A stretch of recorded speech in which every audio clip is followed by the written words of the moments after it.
we are officially recording. So all the good information that Jason is going to share with us today about that state financial aid will be recorded, and we will forward this information out to you and to all of the counselors today.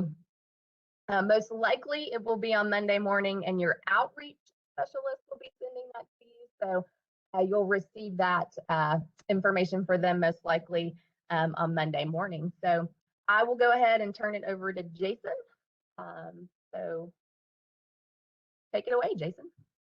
Well, Annie, thank you. And it's so good to see everyone who has joined us. And for those of you that will be listening to this in the days and weeks to come, thank you for taking some time to listen to this recording. As always, guys, if this is your first webinar of this type, in terms of where Annie, myself, or anyone from the team is leading a, paying for college, or in this case, a kind of a state aid review presentation, understand you guys are behind a firewall, essentially, where you're unable to unmute yourselves and this, that, and the other. So if you have questions, please use the chat feature, use the Q&A feature. I always forget this. I mean, it's been, what, 2 years now we've been using this technology, but I always forget. If you will, make sure you select all panelists so that both Annie and I see the questions or receive the questions throughout, and especially Annie being the one that kind of monitors that while I do the presentation. So with that said, share my slides.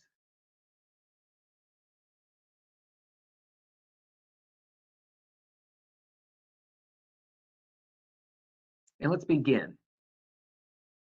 So this is I'm going to say a shortened version of the counselor webinar series that we did back in April, and which many of you, I believe, joined as well. But back in April, each Friday, we had a TSAA administrator cover specifically the programs that they administer. So for example, Robert Biggers did all the lottery programs, a great webinar. All of them were great. Lee Llewellyn the next Friday then did a webinar regarding all the state aid programs that she administers. And then James Snyder, he did a webinar about Tennessee Promise and Tennessee Reconnect. Those 3 webinars are still out there. And in those cases, they all went very much in depth over all the programs, and I'm going to do that to a certain extent here. But my take today on this presentation was to cover the programs that, to me as a high school counselor, working with high school seniors, you need to know about if you happen to be new to Tennessee, and what you need to know about in terms of after high school. In other words, what they can access post high school for those attending college here in Tennessee. The QR code on the screen, if you haven't already, I hope you use your smartphone. Use this QR code. It will open up that 2-pager that we have emailed to all counselors to share with families that outline all of our state aid programs by college type here in Tennessee. And then page 2 includes the Tennessee Promise checklist and a quick overview of some of our smaller state aid programs. The point today is basically I'm going to go through all of the programs that you or parent or student would see on the 2-pager connected through this QR code. So first, let's talk about students that choose to attend a Tennessee College of Applied Technology after high school. So when these students complete the FAFSA, and understand, folks, these next several slides, all the programs are automatically applied for via the FAFSA. I think many of us are now conditioned. FAFSA deadline is February 1. Why? Well, 1, because of TSAA, that is the priority deadline for TSAA, for students to submit the FAFSA to be considered for TSAA, but also that's the deadline for Tennessee Promise. So that said, understand the application process for these programs, that you see on the next few slides are going to be FAFSA driven. And ideally, you're going to have your students complete the FAFSA by February 1. Therefore, they will be considered for any and all these programs that you see. That said, TSAA stands for the Tennessee Student Assistance Award. It is our state's grant, which is based on students and a family's financial need determined by FAFSA, specifically by the expected family contribution, or EFC.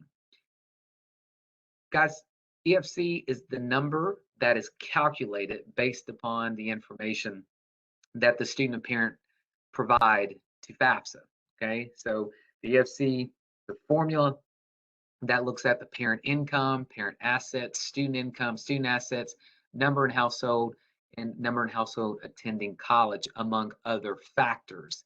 Bottom line, when a student submits the FAFSA on the confirmation page, he or she should learn what the EFC is, what that number is, which colleges, which TSAC will use then to determine TSAA eligibility.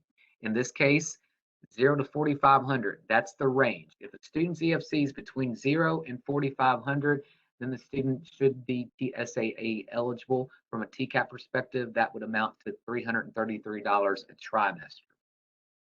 I think the one caveat with TSAA, and another thing, I don't want to assume anything, but you heard me say FAFSA is the application for these programs that you're going to hear about, right?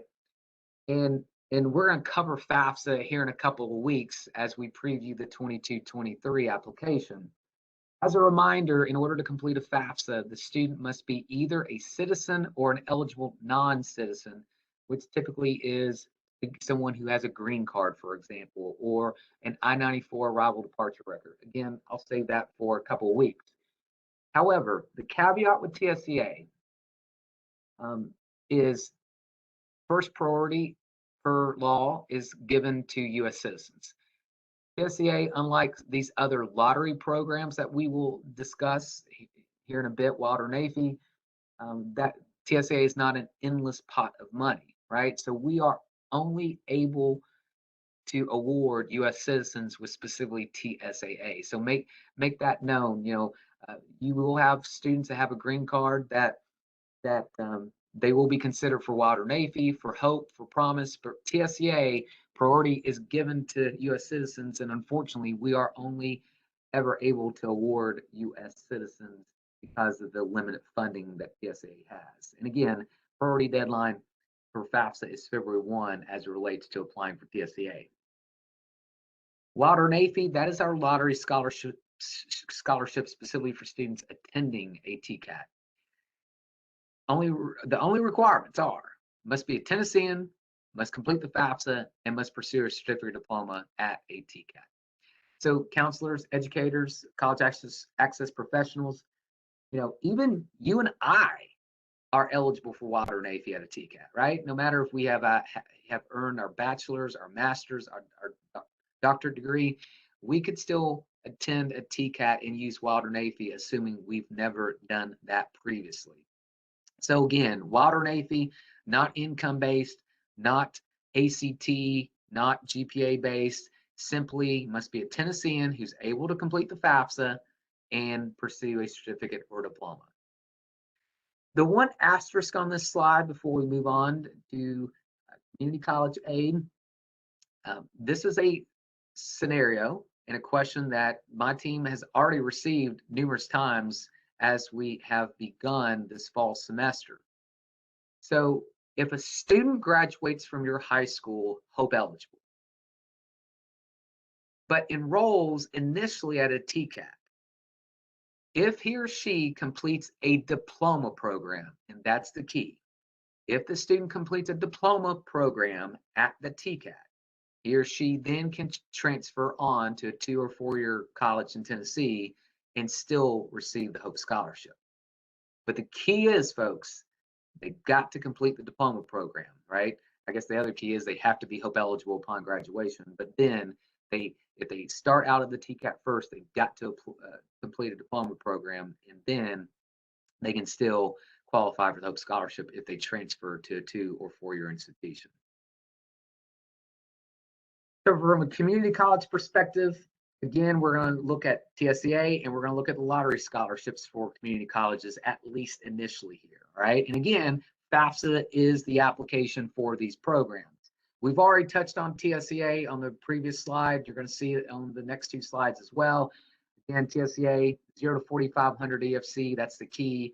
And again, remember the caveat, priority is granted to U.S. citizens. We only award U.S. citizens with TSAA if they have that 0 to 4,500 EFC.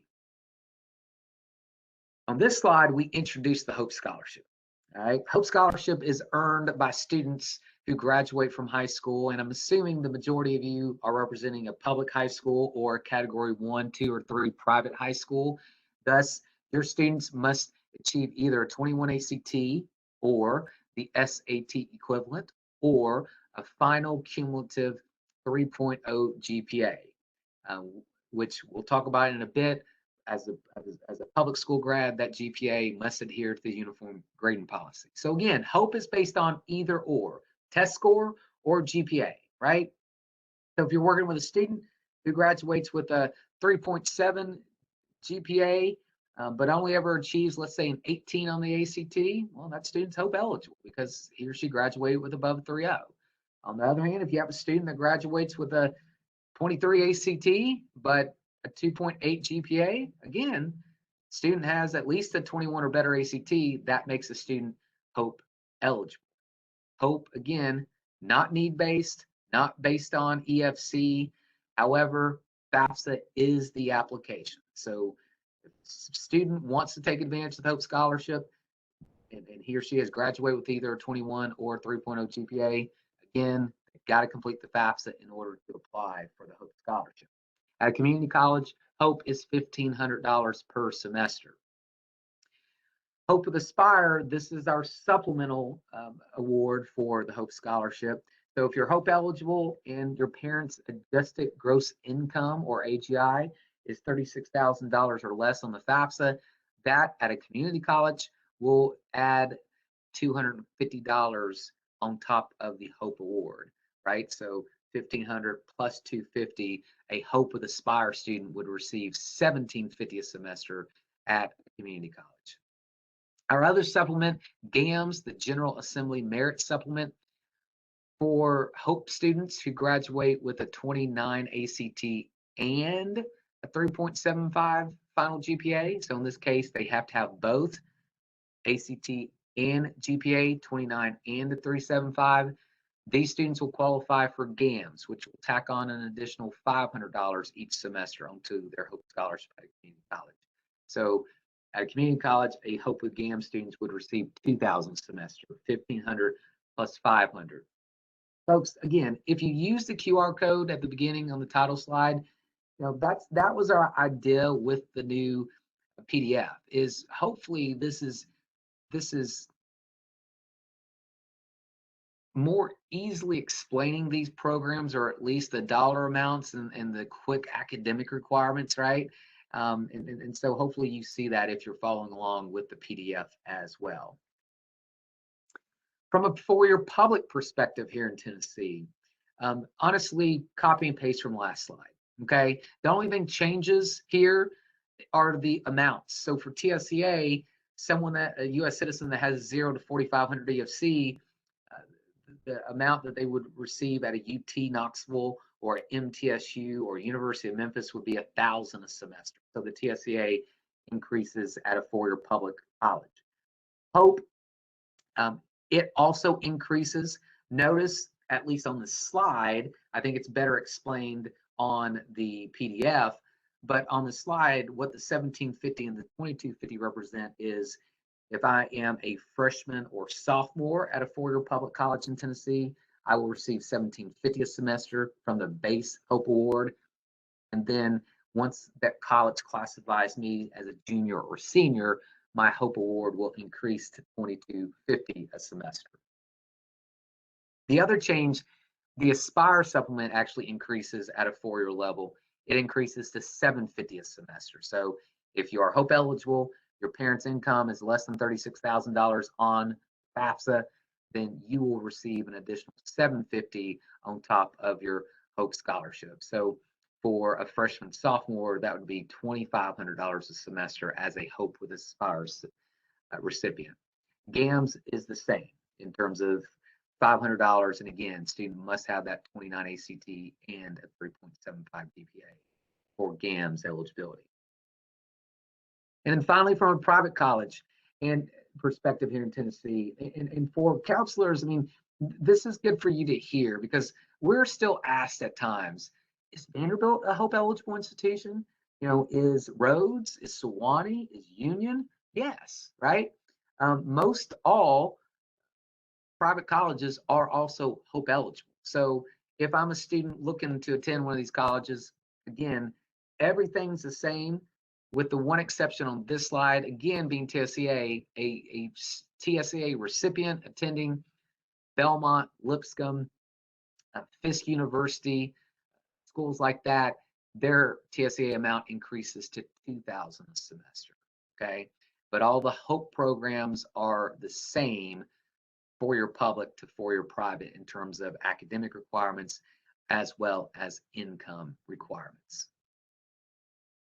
That Hope in GAMS GPA, as a reminder, for specifically public high schools, it typically must adhere to the uniform grading policy, which typically means your unweighted GPA. So specifically at public high schools and districts that have two different GPAs, again, remember the one that you report to us for Hope purposes and also GAMS purposes must adhere to the uniform grading policy and typically is that unweighted GPA. And this extends to private schools as well in terms of utilizing that unweighted GPA to report to us to determine eligibility for Hope with GAMS for students that need that GPA to establish eligibility for either program. A few slides, just reminders, and this is where when we do a presentation for parents and students at your school, we don't oftentimes maybe hit all of these unless we're asked. That's why this counselor webinar, this might be good for us to do a little Hope Scholarship 2.0, if you will, right? So first, FAFSA is the application of the Hope Scholarship. I've already said that, but as I opened up earlier, where in Tennessee, TSAA/Tennessee Promise, those programs drive our FAFSA quote unquote deadline of February 1st. Folks, understand for Hope purposes, students, let's say you are working with a student in March or April or May of their senior year, and for some reason, you know, they didn't complete the FAFSA, you know, by February 1st for Promise or TSA purposes. They still have until September 1, for example, to complete the FAFSA for Hope Scholarship purposes. So just understand, Hope is applied and reapplied for every year by submitting a FAFSA, right? For example, looking at the 22-23 FAFSA, so thinking about your May 22 graduates to come, you know, these students have until September 1st of 2022 to submit the 22-23 FAFSA for fall payment. If you have a student that potentially takes a gap semester, and again, let's say they didn't do the 22-23 FAFSA when you asked them to by February 1st or even thereafter, these students have actually until February 1st of 2023 to complete the 22-23 FAFSA for spring payment.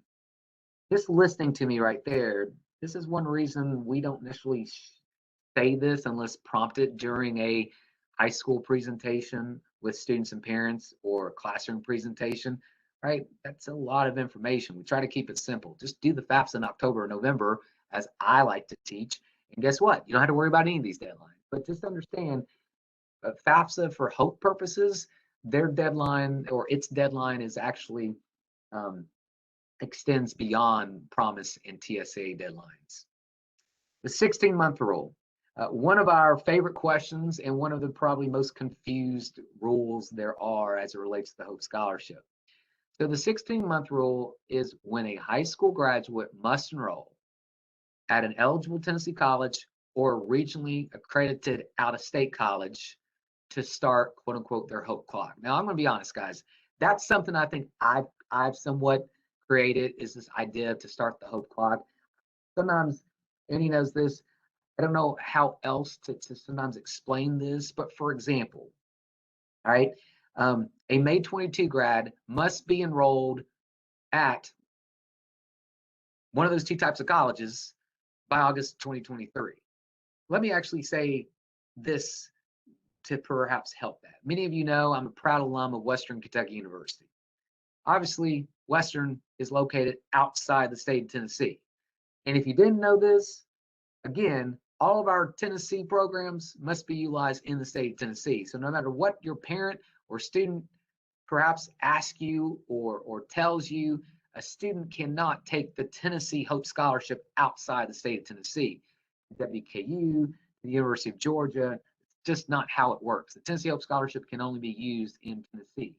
However, let's use WKU as an example here.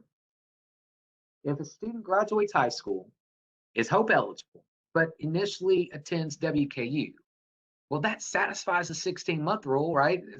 If they begin in August of 22 or August of 23, assuming they're a May 22 grad, that satisfies this rule. Because again, the 16-month rule is just when the student must enroll somewhere to start that Hope clock.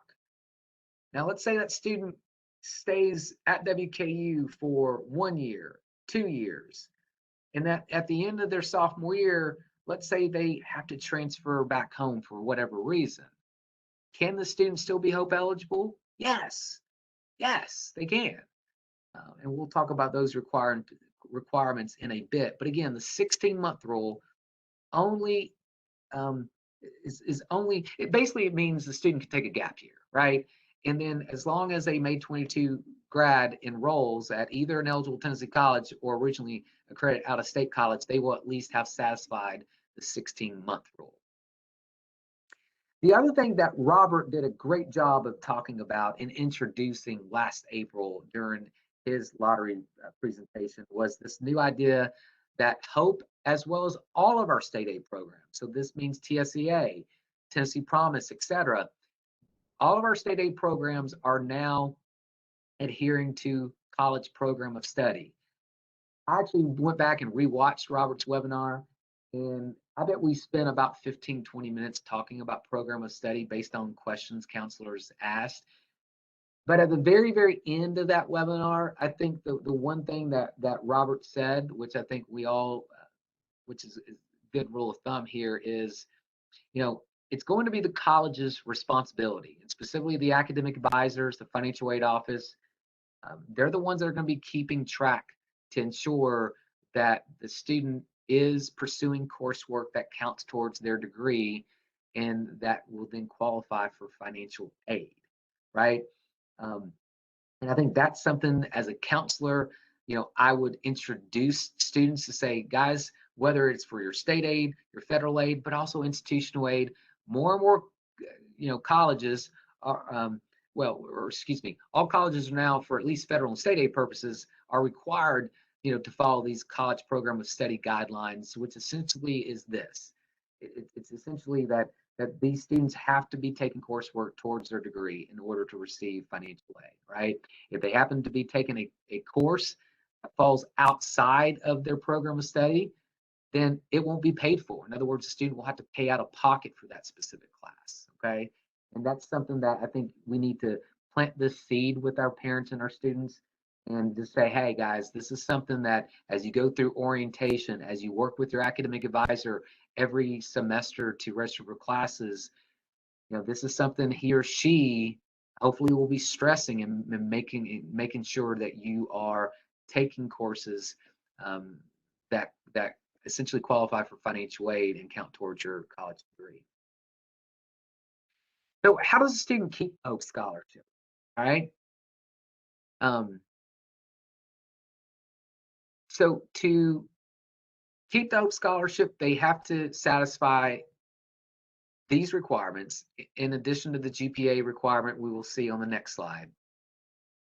Once the student starts college, and again, even though this is specifically about Hope, this applies to a lot of scholarships, institutional aid purposes as well. Student must maintain continuous enrollment, meaning fall, spring, fall, spring, fall, spring, right? In other words, once they start college, unless they're granted a leave of absence, they can't just sit out a semester, right? If they do that, they'll permanently forfeit their Hope Scholarship. So, and potentially other financial aid as well. But specifically for Hope, they have to maintain continuous enrollment. Number two, however you begin the semester, you must end the semester, meaning most of our college students are full-time, meaning they're taking 12 or more hours. Then that's how they're going to have to finish. In other words, if I start full-time, I've got to finish full-time within that semester. So for example, if I'm taking 15 hours and I drop a 3-hour class, well, I'm still full-time, right? 15 to 12, I'm still full-time. That's okay. However, if let's say I'm in 15 hours, but I drop a 4-hour class, right?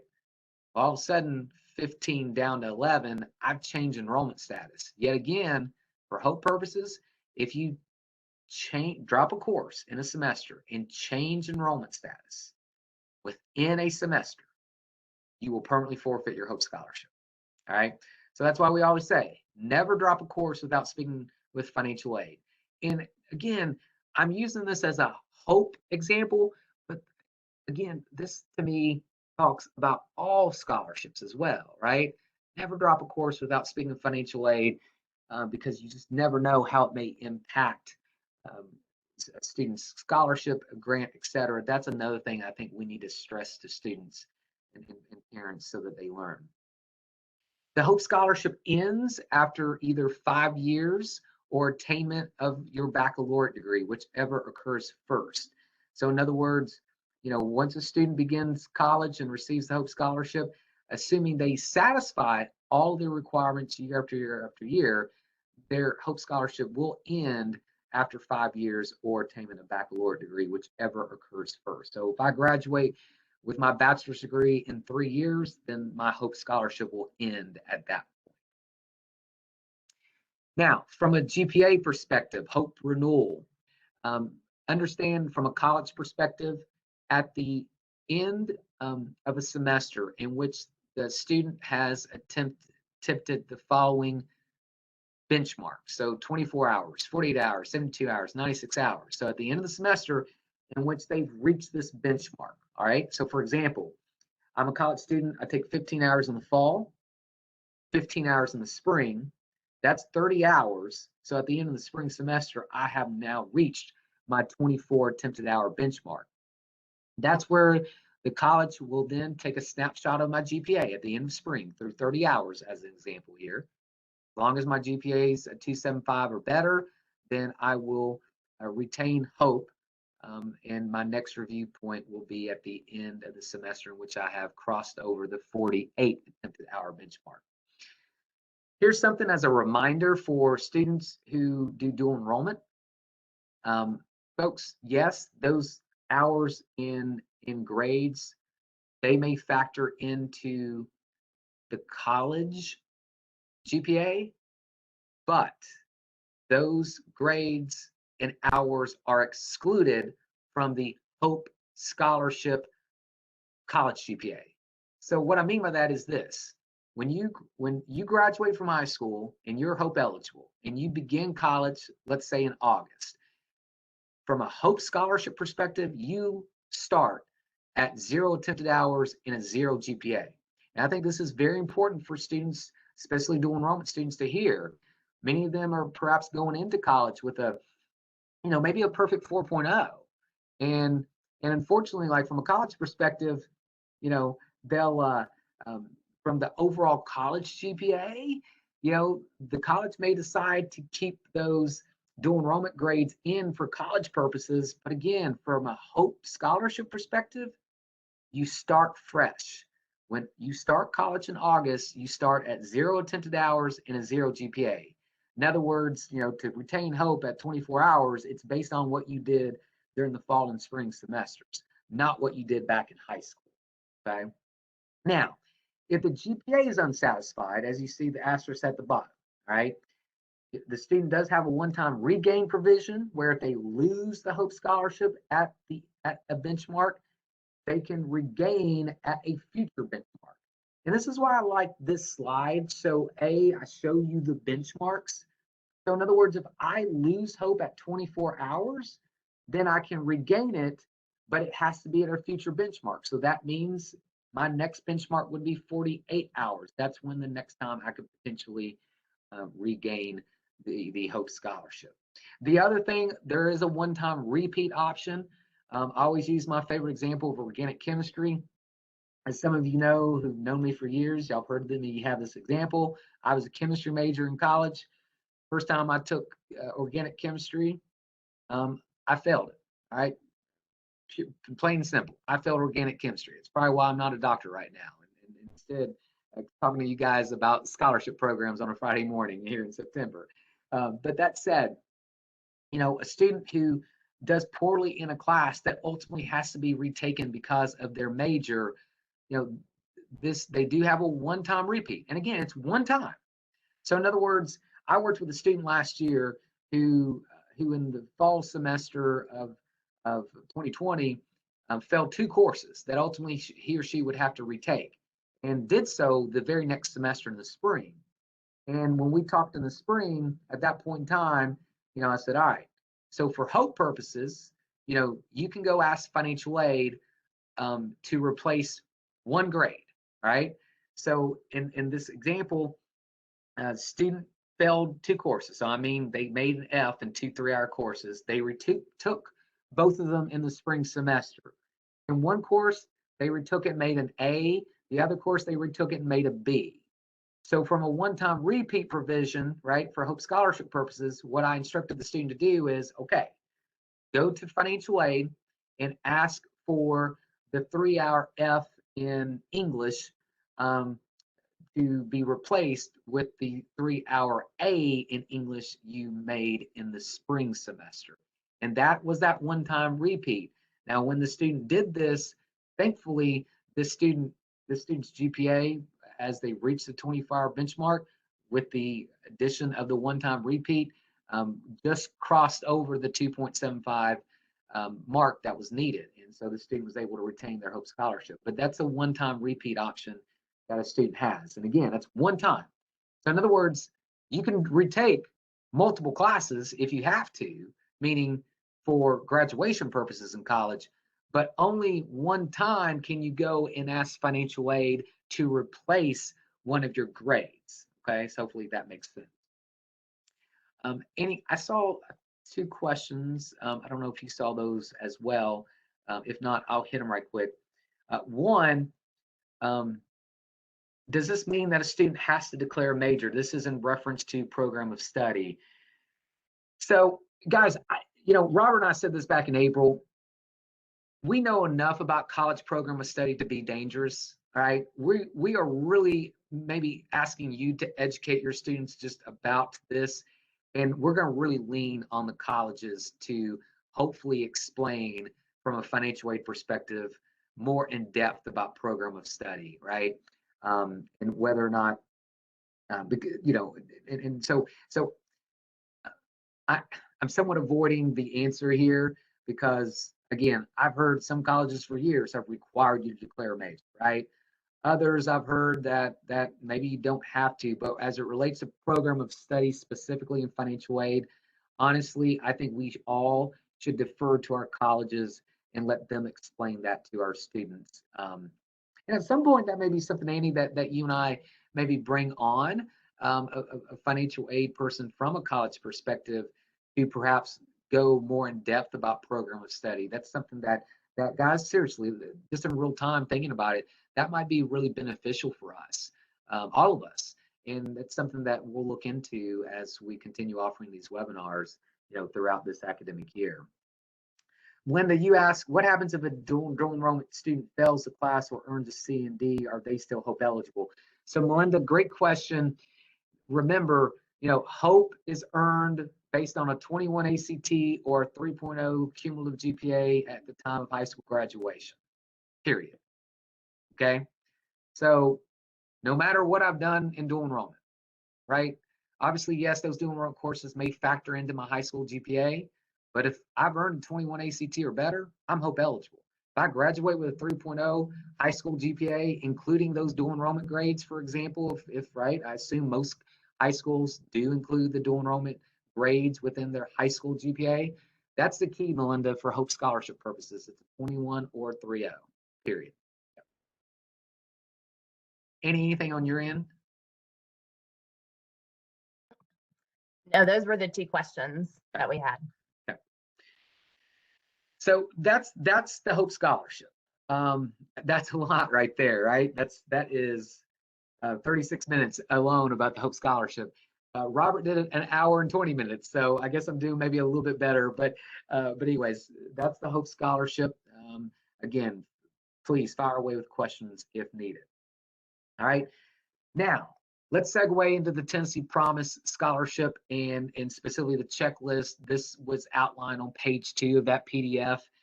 You know, as hopefully all of you know, Tennessee Promise allows students to attend specifically now community college or a Tennessee College of Applied Technology tuition free through a last dollar scholarship. You know, our program, as many of you know, is for students pursuing a certificate, diploma, or an associate's degree. Many of you now realize schools like Tech, UT, ETSU, they've now entered the Promise business as well. But understand, folks, that's their programs, okay? Meaning, you know, UT has its own Promise program. For more information about it, talk to UT, okay? This is our program specifically was designed. Notice how I'm using the word specifically designed to allow a student attend a community college or a TCAT to pursue an associate's certificate or diploma tuition free. Are there some four-year colleges that offer associate degrees? Yes. Are they considered Promise eligible? Yes. Do some of them lower their tuition to that of community college? Yes. But when you hear any of us talk about Tennessee Promise, any of us meaning Annie, myself, our team, we're going to stress community colleges and TCATs because that's where we can guarantee. At one of the 13 community colleges and 27 TCATs, that's where we know for sure. And that's where, as a counselor, as a professional, you know for sure, as long as a student completes this process here, they have the opportunity to attend tuition free if they enroll at one of these colleges the fall semester immediately following high school graduation. So right there, that's something I'm teaching you if you did not know. If you enroll at Vanderbilt, for example, the fall semester immediately following high school graduation, then at that point in time, you know, you're no longer going to be considered for Tennessee Promise, even if you completed this checklist, right? You got to enroll at an eligible Promise college the fall semester immediately following graduation to take advantage of this program. So it's use it or lose it immediately after high school. That said, Promise applications open, deadline's November 1st. Students can complete the application by going to the TSAA student portal. One way to get to the TSAA student portal is by going to tnpromise.gov and follow the prompts that will eventually lead you to the TSAA student portal. Again, application must be submitted by November 1. Students and families have to complete the 22-23 FAFSA, which opens up October. Again, I stress all my students complete the FAFSA October and November, make it a habit, get it out of the way. But for Promise purposes, they do have until February 1st to do the 22-23 FAFSA. And then depending on what county you represent, your students will either work with the Ayers Foundation or Tennessee Achieves, who will set up the mandatory meeting requirement. And also, this is who you will complete and submit your 8 hours of community service through by the July 1 deadline. Now, folks, I don't dwell a lot on these latter two requirements because I think Ayers and Achieves both do an outstanding job of communicating these two requirements and what counts versus what doesn't count and what the options are and this, that, and the other. But just understand, for any high school senior to have Promise as an option after graduation, they've got to satisfy this checklist. How does the last dollar scholarship work at a TCAT or a community college? Well, we've actually reconstructed our promise example slide. And as you see here, hopefully this is easier to teach students and parents about. But if you attend a Nashville State, a Pellissippi State, a Southwest, community college, for example, your semester tuitions on average about $22.50 a semester. Okay, that's that middle dotted line. That's the idea of promise. Will fill any gaps to help offset that $22.50 tuition. Now, folks, listen, that's my example, right, of a community college tuition. It's a rounded number just to be helpful here, but just understand if that tuition is actually $2,136 at your community college or $2,262, right? That will be the dotted line, whatever tuition is specifically at that TCAT or community college. But understand, in between the dotted lines in that shaded area, folks, promise just helps to offset tuition, what a college charges you to take classes, meaning a community college or TCAT. What's the student responsibility still are books, are gas, food, online fees, other fees, right, that the college might charge, right? Those things will still be the responsibility of the student. So 3 examples. Student 1 completes the process. From a FAFSA perspective, student has the most need. Their EFC is a 0. This means the student will qualify for a full Pell Grant. Notice with the Pell Grant alone, that Pell Grant will cover tuition at a community college or TCAT. And that Pell Grant will, in theory, give the student some money back to help with those other expenses. In addition, if the student's a U.S. citizen, this student with a 0 EFC would also qualify for TSAA. Yet again, this TSAA money could come back to the student to help with books and other expenses in this example. But you don't see promise here. Why? Well, because this student's already attending tuition free through other sources of aid connected with FAFSA. Student 2, student's EFC 6,000, so that's above Pell Grant eligibility, above TSAA eligibility. However, this student graduates with a 3.0 GPA or better in May. This student will receive a $1,500 Hope Scholarship, right? And I think this is important, counselors, educators, if I may, please, a myth we continue hearing is that Hope's only for a 4-year college. It used to be having to convince people that you could use Hope at Vandy, Belmont, Lipscomb, Rhodes, right? Well, now it's shifted in that Hope's only for 4-year colleges, but understand the Hope Scholarship is for a community college as well, right? So if I'm Hope eligible, you're going to get that first and foremost at Nashville State, at Columbia State, at Cleveland State, etc. In this case, if this is all you're getting, then this student, as long as they complete the promise process, will get that additional promise scholarship to offset, in this case, my $2,250 semester tuition. And then finally, student goes through this promise process from a FAFSA, has an 8,000 EFC, yet again, that's above Pell and TSA grant eligibility, graduates with, let's say, a 19 and a 2.9 GPA. Again, what do you have to have for Hope? It's either 21 or 3.0. In this case, the student's not eligible for any Pell, TSA, or Hope money. If this was a TCAT example, the student would receive Wilder Navy, but again, we're assuming this is a community college. So in this case, this is where that student could receive a full $2,250 tuition scholarship from Promise to zero out my semester tuition at again, Pellissippi State, a Walters State, a Northeast State in this example. So that is Tennessee Promise. I think the biggest thing, again, just a reminder, let me go back to the slide, as a reminder, use it or lose it. A, you've got to complete this checklist, and you must be enrolled somewhere the fall semester immediately following high school graduation to use Promise or lose eligibility. So, right, if you enroll or pursue a bachelor's degree next fall, you are losing out on that Promise eligibility at that point in time. Okay. Let's wrap up by, if you look at page 2, at the towards the middle bottom of that page 2, the other state aid programs that I just want to quickly go through here to remind you about. These are our smaller programs where we have a limited number of students potentially eligible, right? We'll start with Ned Water. Folks, this is our most competitive scholarship that we offer because of the limited amount of scholarships that we're able to award. So for students as of or through 7th semester, so basically as of the holidays of their senior year, if any of your students that you're working with have a 29 ACT, the SAT equivalent, and a 3.5 unweighted GPA through 7 semesters, you should encourage them to apply for Ned McWhorter. The application opens up in January, deadline is February 15th.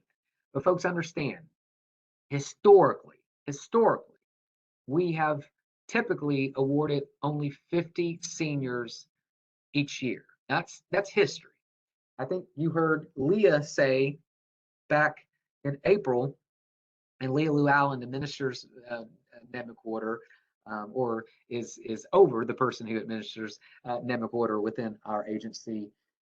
Last couple of years, we've been very fortunate and we've received some additional funding where we've been able to award over 100 high school seniors, but still, that's only, let's say 103 out of the 1,500 to 2,000 applications that we receive.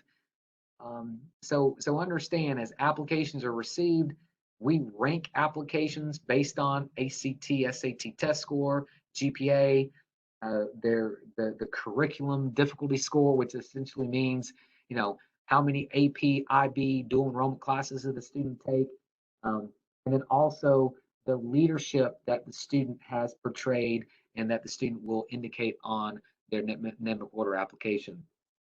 Those 4 things, those 4 sections, if you will, of the application are scored by our McWhorter administrator and ranked. And essentially, depending on our funding, whether we can award 50 or 75, or I think at most, since I've been with the agency now going on 16 years, I think one year we were able to award maybe 133. Then we will, make those selections. All right.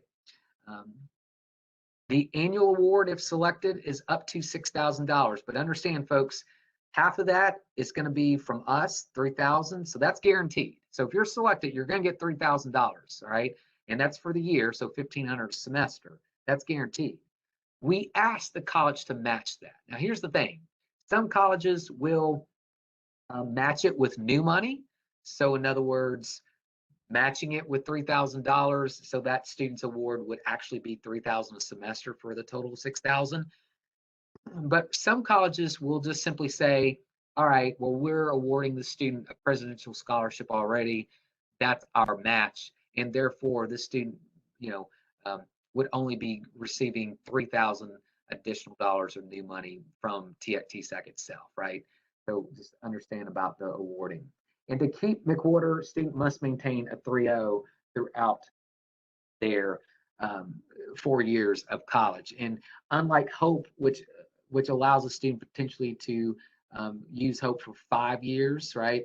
For McWhorter, it is 4 years. So the student will only have eligibility for 4 years. Again, separate application, opens January, deadline is February 15th. Counselors, many of you know this, but I should say this here. You will also have to send in a 7th semester transcript to our McWhorter administrator for this.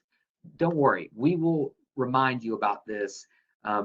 Generally, we send one email in December, and then we start sending a weekly email now in January just to remind counselors of McWhorter to promote it with their seniors.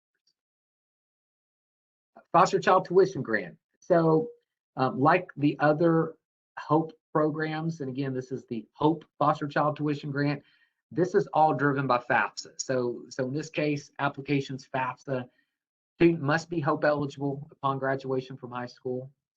If the student was in state custody for at least 1 year, meaning 365 consecutive days at age 14 or thereafter, so 14, 15, 16, or 17, this student would be eligible for the Hope Foster Child Tuition Grant.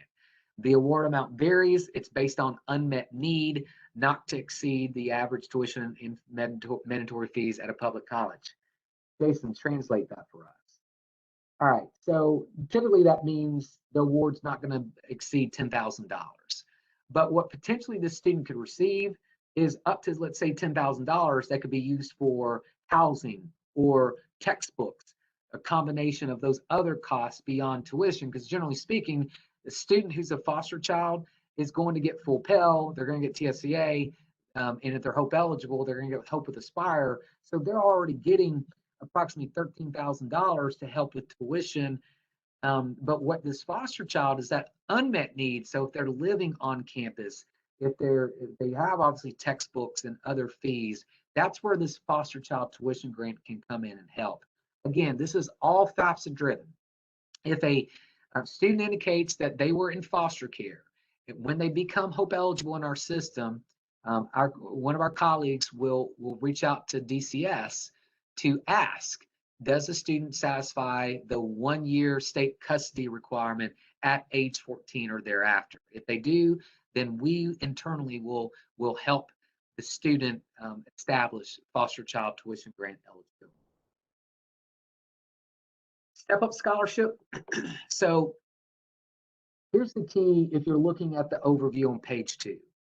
If you have a student who has an intellectual disability and graduates on an IEP, all right, and graduates from your high school,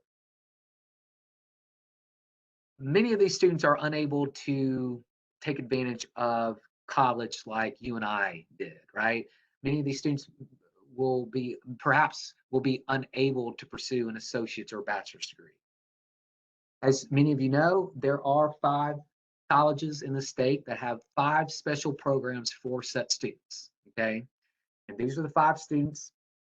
So 2 in the mid-state, Lipscomb, Vandy, 2 in West Tennessee, Union and Memphis. I guess technically Union has a campus in Hendersonville now as well. And then finally 1 in East Tennessee being UTK with UT Future.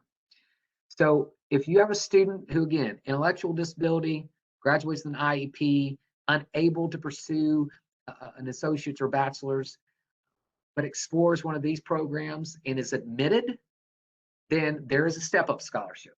Essentially, this is the same amount as a Hope scholarship, $17.50 a semester. This is FAFSA driven first and foremost. There is a separate step-up scholarship, but the caveat here, this is one that's right now is not in the TSAC student portal. This is one you would need to ask for. Here's the thing, we have a really good relationship with these 5 programs. Generally speaking, the administrators at these campuses of these 5 programs, they're the ones that are going to teach these students, do the FAFSA, and let's have you do the step-up scholarship through TSAC, and that will allow them access to this program. So again, the step-up scholarship, it's a wonderful program. You know, if I was a counselor, you know, I'm telling you about the money part. If you're not familiar with these programs, I'd reach out to the institution in your area to get more information, because I think this is these are programs that that are potentially going to be more and more popular over the years, since they're still relatively new programs. And finally, can we go back to that one really quick? Go for it. Yeah. So we just got a request to repeat those scholarships or the colleges that the scholarships are at. So that Lipscomb, Union, the University of Memphis, UT Knoxville, and Vanderbilt. And I'll also say briefly that students can receive some promise awarding at those colleges as well, except for the University of Memphis. Again, the promise would work though like it does at the 4-year schools. So Jason, I think you covered that during the promise section. So it would not cover everything, but it could potentially give them some additional, few additional dollars for one of those programs. So that's a reason for those students on those IEPs to complete that promise application if they choose one of these programs. So. Yeah, Annie, that's a great point, and thank you for adding in the promise thing. And one thing to say, as you say that, folks, these colleges will not appear on the promise application. Okay, um, but that's something if one of these students are step up eligible. That yet again, if they completed the promise application, what we have seen are the schools have been really good about working with us to update a promise app where needed, stuff like that. Depending on, like, as you're listening to this, again, back to the IEP thing, Annie, just for a second. Like I understand now a lot of students have an IEP. But many of those students are still able to experience college and pursue an associate's or a bachelor's degree. That's not who this program is intended for. It's specifically intended for those students that can be admitted into one of these 5 programs, which are just certificate programs. And I don't mean to say that negatively, just certificate programs, but just understand the point I'm trying to make is, this program is for a population of student that we want to give kind of a college experience to that wouldn't be able to have it like you and I did. Okay, so that's the point here. Last slide. Dependent children, and I always like to say this, Annie, one of our longtime colleagues, and he loved always talking about this program, but James Snyder, who used to be an outreach specialist, now is the promise director for us. He was a proud recipient of this program. So this is a scholarship for children of Tennessee law enforcement, firefighters, emergency medical technicians who have been killed or permanently disabled while in the line of duty, right? So we hope we never have to award this program, right? Because we wish no ill on anyone, right? However, if my dad or my mom who fit in one of these categories was ever killed or permanently disabled while on duty here in Tennessee, then their child would be eligible for a dependent children scholarship. All right. Application deadline is July 15th. The application is via the TSAA student portal, and the award amount varies by campus. So unlike with Hope Foster Child tuition, where there's a little formula for it, with dependent children, award amount varies. And what we see at times is students being very blessed and being awarded money to cover basically everything associated with a college education. So bottom line, if you have someone at your school whose parent is killed or ever permanently disabled, this is a program that they can apply for as well to help them out with the cost of college here in Tennessee. That said, it is, Annie, look at me, 10:59.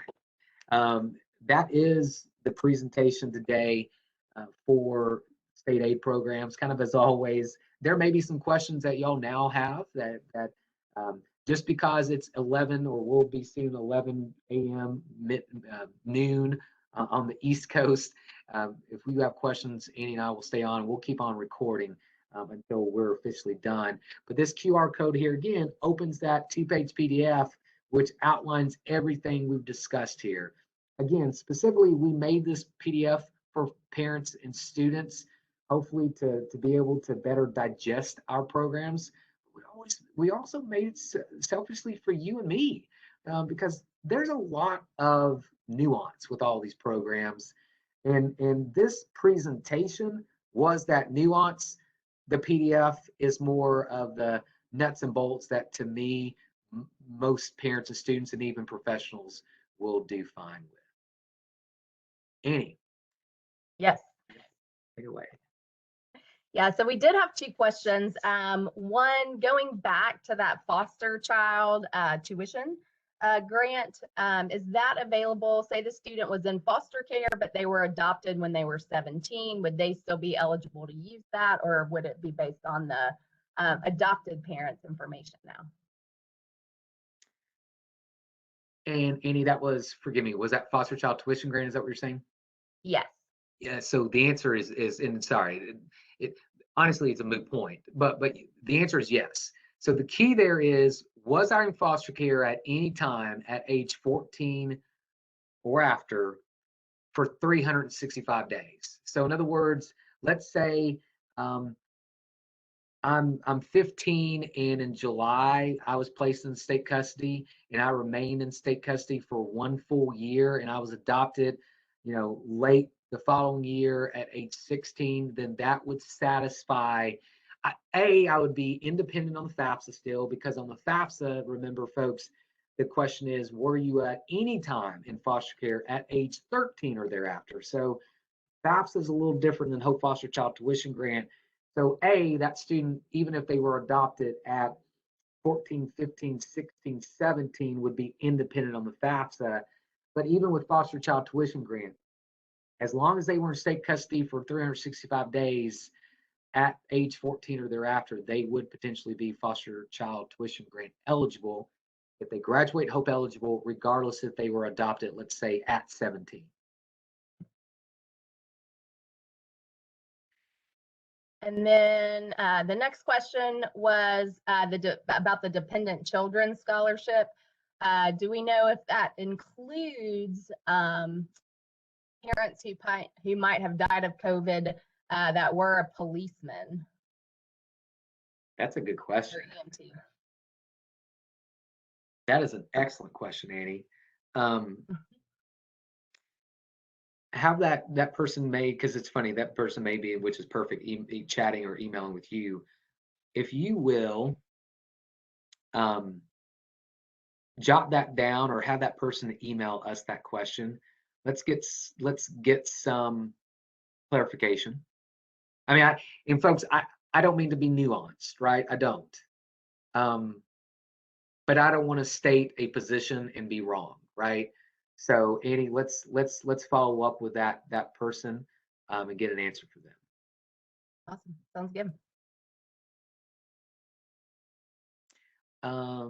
I saw you answered Karen's question, but about for step up, I assume, does this also apply to students with 504? Karen, forgive me, that's and Annie, I know you responded to, but I'll be honest, Karen, that I'm somewhat swimming outside my lane. Use that analogy here. What rule says is must be on IEP and must graduate with like several different types of diplomas, like a regular high school diploma, an occupational diploma. So you have to graduate with one of those diplomas, and there is a list of them. And as long as you do that, and specifically, and guys, I think the key is, as long as you can get admitted into one of those 5 programs, right?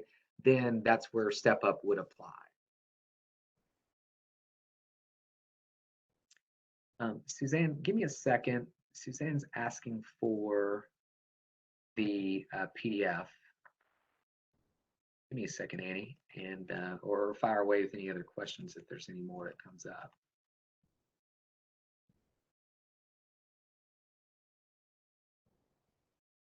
Or Annie, forgive me. Did you actually do the PDF earlier? I did not do the PDF earlier.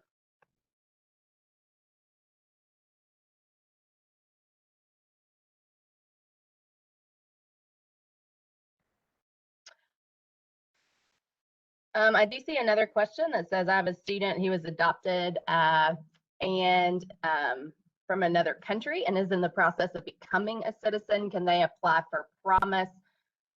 So the answer to that would be they can. The key factor is that they will have to have that Social Security number, again, to do the FAFSA application. So if they have that in time to be able to meet that step, then they can apply for Promise.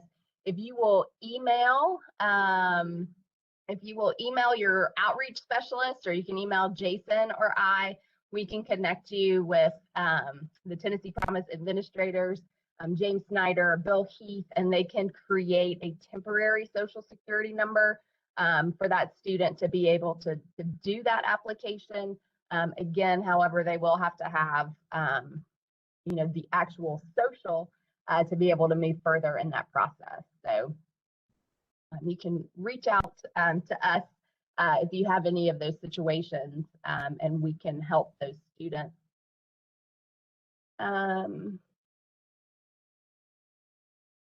So the next question was, do we need students registered for Tennessee Promise to be eligible for all the step-up scholarships?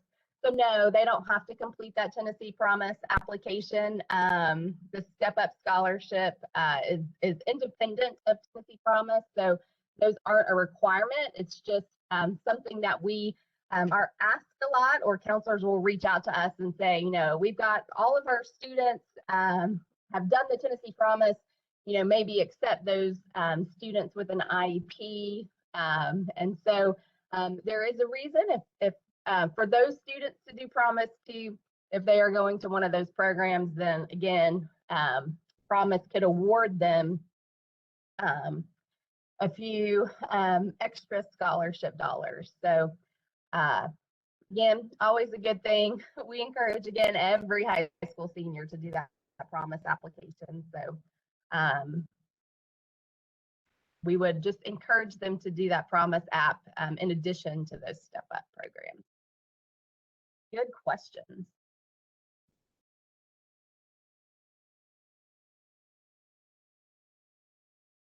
And as you're looking, one thing I'll chime in and say, kind of as a reminder. So next week, our presentation, Annie, because I know at least one counselor has chatted me earlier. We're gonna do an overview of FAST, the new e-grants. That's next Friday's webinar. It will be recorded. We will also go over legislative summary. That again, Tim Phelps did back in May after legislative session. But that's one where we will hit on some of the legislative changes that either A, became effective immediately, will become effective in January, or even next fall, including the increase of the dual enrollment grant for courses, or for specific grants 3 and 4. That's one thing that we will cover next week, in addition to our new FAST, the new e-grant system as well. And then 2 weeks from today, Annie, right, we will be doing our annual 22-23 FAFSA. As Annie, you said, happy FAFSA season at that point. Yep.